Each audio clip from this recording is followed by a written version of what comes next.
Hola, bienvenida a Cristocéntricas. Te habla como de costumbre Sandra Barrera. Antes de comenzar, quiero invitarte a que nos busques y nos sigas en redes sociales. Encuéntranos en Facebook e Instagram como @mujercristocéntrica. Durante la semana publicamos cápsulas y reflexiones bíblicas que te pueden ser de mucha ayuda para enriquecer tu relación con Dios. Así que síguenos y comparte nuestras publicaciones.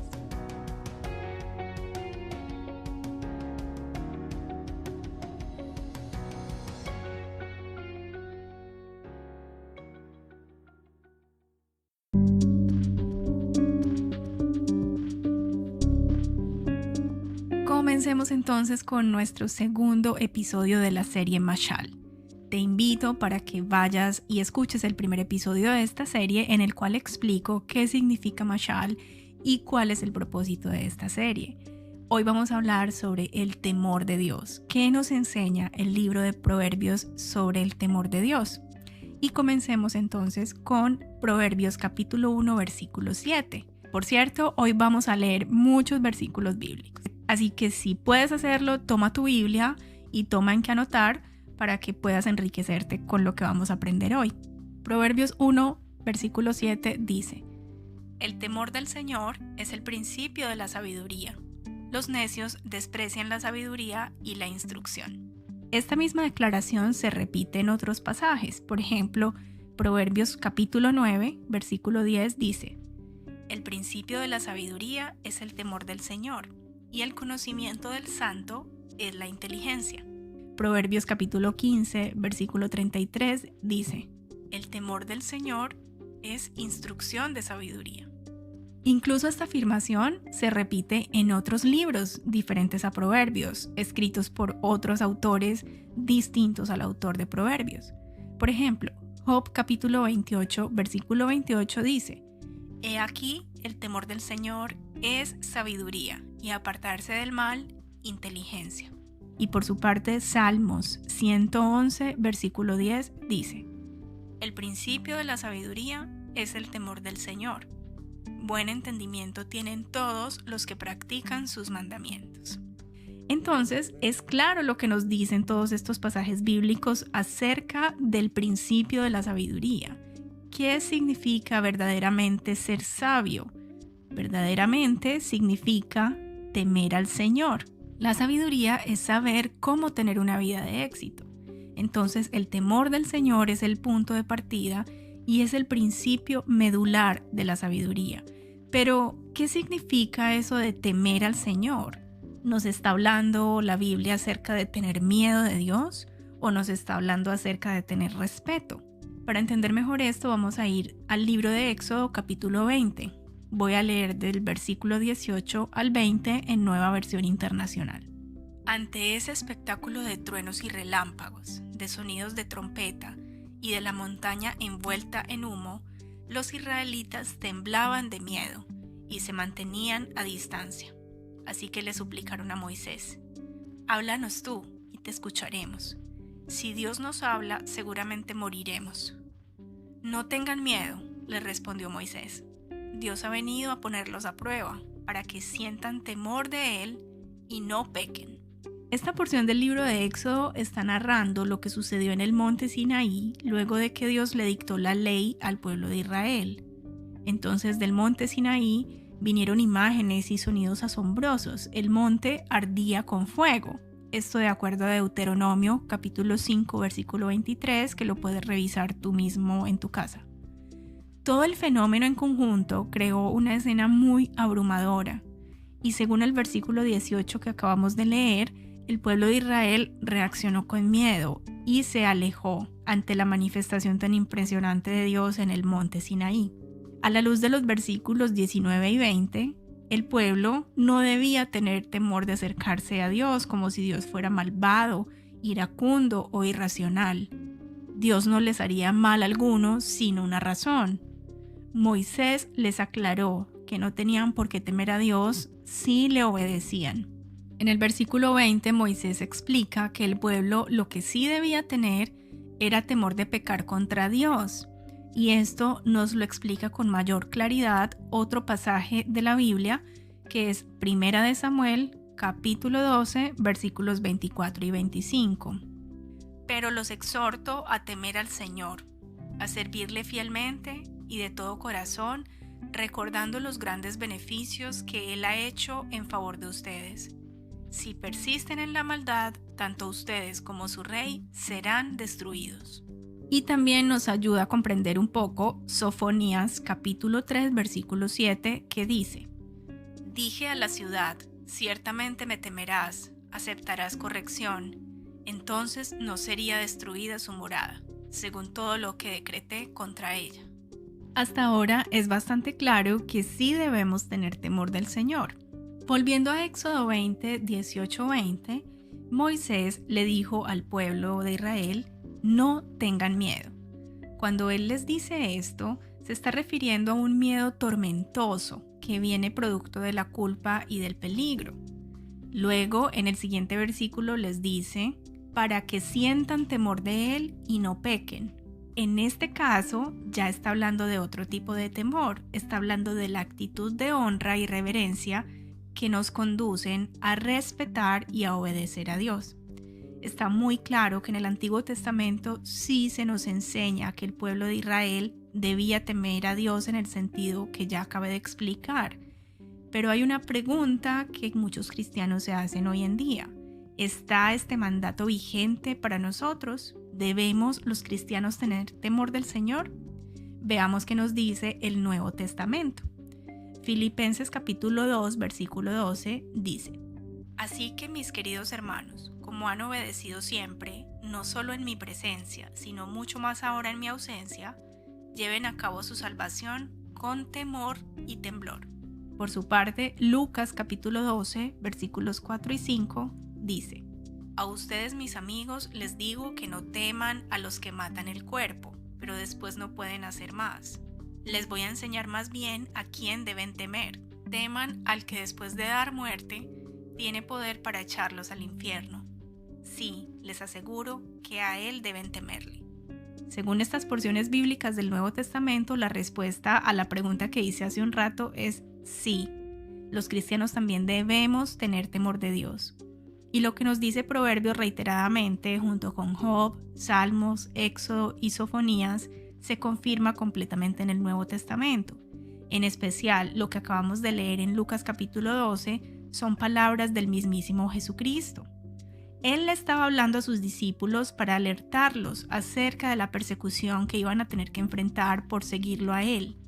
Por eso el Señor les dice que lo único que los perseguidores pueden hacer es matar sus cuerpos, pero Dios es el que tiene el poder supremo sobre la vida y la muerte del creyente. Por lo tanto, Jesús los animaba a que no temieran a sus perseguidores, sino que tuvieran un respeto saludable de Dios, porque es eso lo que les hacía estar preocupados por obedecerle más a Él que a los hombres. Esta enseñanza de Jesús tiene una gran relevancia aún en la actualidad para nosotros, pues actualmente estamos inmersos en un mundo que cada vez nos persigue más a los cristianos por pensar diferente y por no acceder a las tendencias sociales y políticas que se oponen a Dios. En Occidente aún tenemos relativa libertad, pero creo firmemente que esta aparente libertad tiene sus días contados. Por eso quiero resaltar estas palabras de Jesús, porque las tenemos que tener presente en estos tiempos y en el futuro cercano. Por ejemplo, temas como la ideología de género, el feminismo radical, el aborto, la eutanasia, el matrimonio homosexual, la adopción de parejas homosexuales, la pedofilia, la pornografía, entre muchísimos otros temas. Nosotros los cristianos tenemos que tener una posición clara frente a esto, que obviamente debe ser delimitada por la palabra de Dios. No puede estar basada en nuestros sentimientos u opiniones personales. Esa posición debe ir en contra de las corrientes actuales del mundo, y eso nos trae problemas hoy en día. ¿Qué problemas?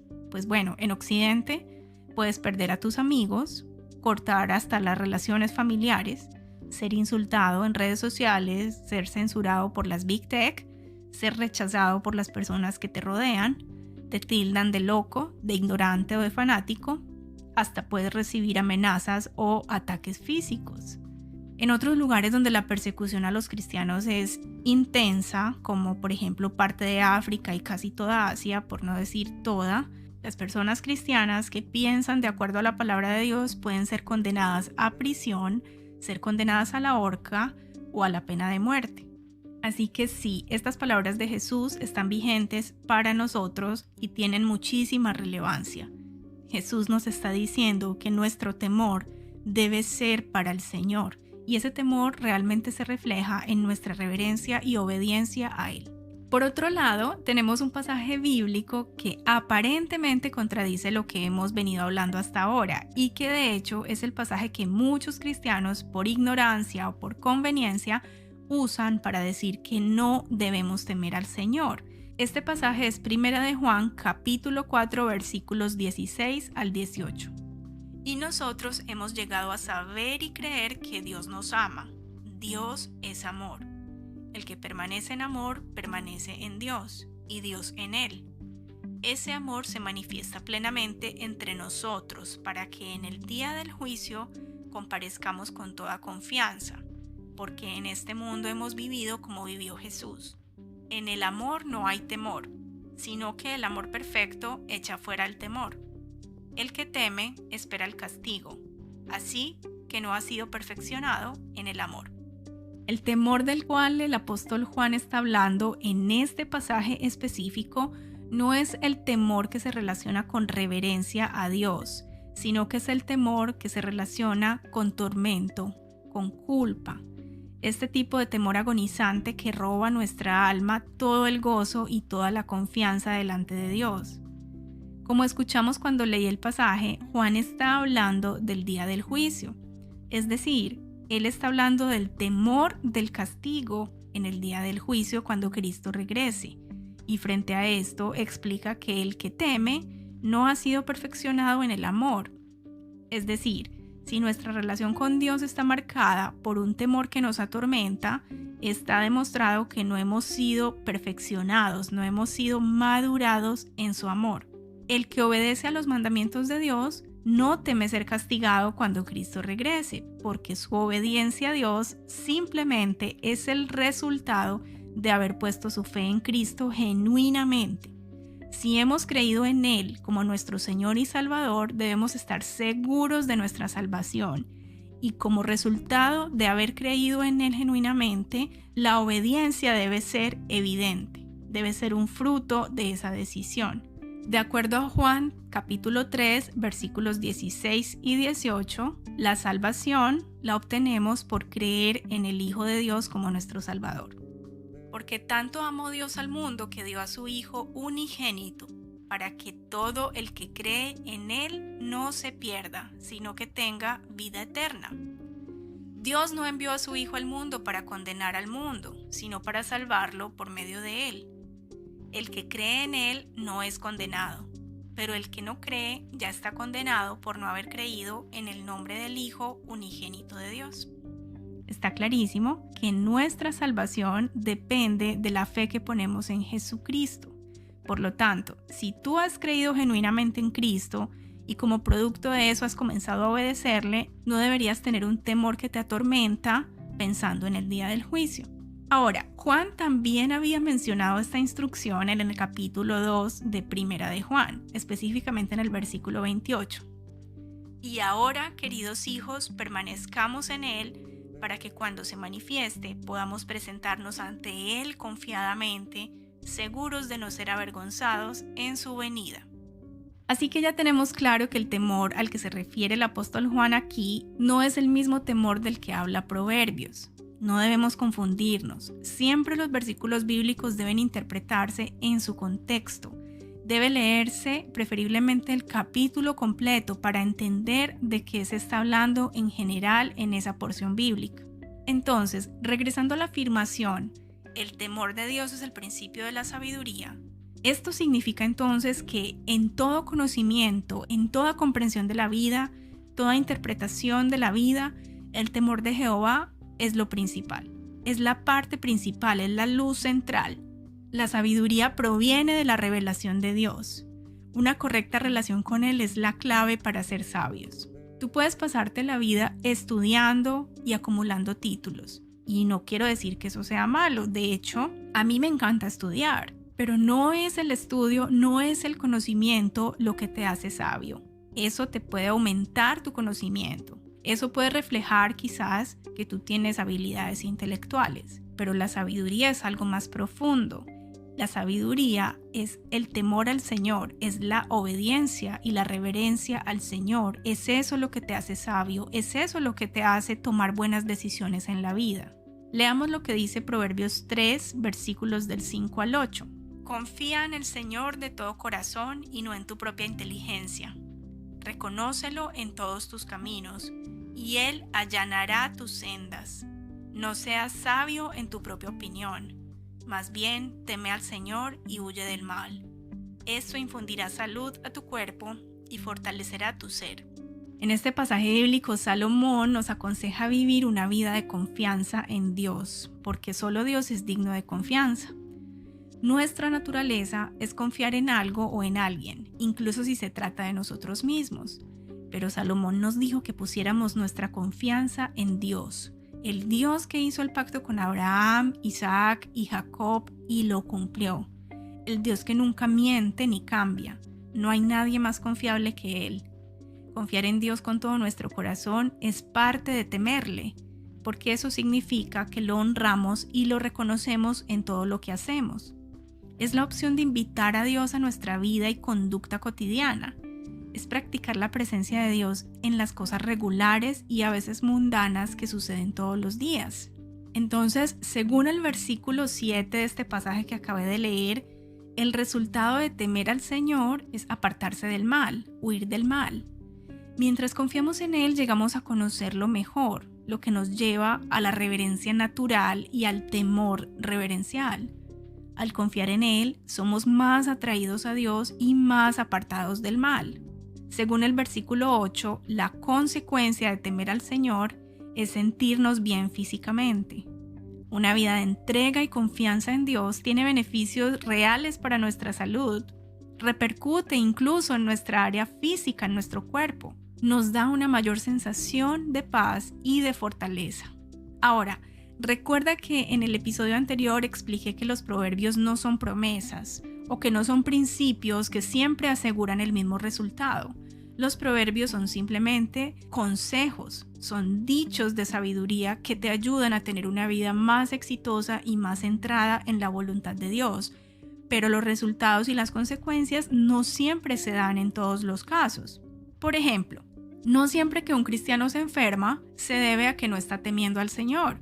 En muchas ocasiones Dios permite la enfermedad en sus hijos que le temen, le aman y le obedecen, pero con otros propósitos. ¿Cómo cuáles? Enseñarle a depender más de Él, mostrar su gloria a las personas que le rodean para que estas personas crean en Él, entre muchas otras cosas. La voluntad de Dios siempre es perfecta, siempre es buena. Job es el mejor ejemplo de esto. También algunos apóstoles que mientras estaban sirviendo a Jesucristo, también tuvieron quebrantos de salud. Ahora, tomando en cuenta el contexto que proporcionan los versículos 7 y 8 de Proverbios 3, que fue el último pasaje que leí, y el libro de Proverbios en general, apoyarnos en nuestra propia inteligencia y ser sabios en nuestra propia opinión significa procurar llegar al éxito por los medios que nosotros consideramos mejores, sin tomar en cuenta la obediencia a Dios, sin tomar en cuenta su voluntad para nosotros. La autosuficiencia y la autodependencia han sido la ruina de la humanidad desde la caída de Adán. El gran pecado de nosotros los humanos es nuestro continuo esfuerzo por vivir independientes de Dios. Entonces, confiar en el Señor significa confiar en que la obediencia a Él es el camino al éxito duradero. Es tener la convicción de que temerle a Él solo nos trae bendición y nos trae seguridad de que estamos en el centro de su voluntad. La respuesta de Dios hacia aquellos que le temen y le honran es que Él dirigirá sus caminos en el cumplimiento de su voluntad, en lo que es justo delante de Él y que por supuesto es bueno para nosotros. Esto me recuerda a esa hermosa palabra que encontramos en Jeremías 29, cuando el profeta Jeremías le envió una carta a los exiliados del pueblo de Israel, dándoles un mensaje de Dios. Y este mensaje decía, entre otras cosas, lo siguiente. Leo el versículo 11 al 13. Porque yo sé muy bien los planes que tengo para ustedes, afirma el Señor. Planes de bienestar y no de calamidad, a fin de darles un futuro y una esperanza. Entonces ustedes me invocarán y vendrán a suplicarme, y yo los escucharé. Me buscarán y me encontrarán cuando me busquen de todo corazón.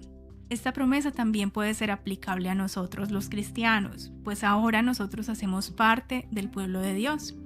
Así que los planes de Dios para nosotros son siempre de bienestar, no de mal. Y eso nos debe dar la seguridad de que podemos descansar y confiar plenamente en Él. En el próximo episodio voy a continuar hablando de la sabiduría según el libro de Proverbios. Específicamente vamos a hablar de la sabiduría y los dos caminos.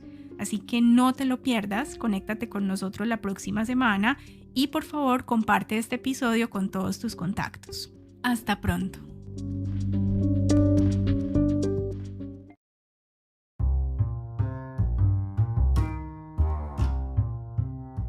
Hasta aquí nuestro mensaje de hoy.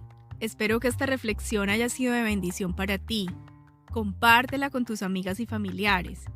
Si tienes alguna pregunta o comentario acerca de lo que hablamos hoy, por favor envíala al correo contacto@cristocentricas.com.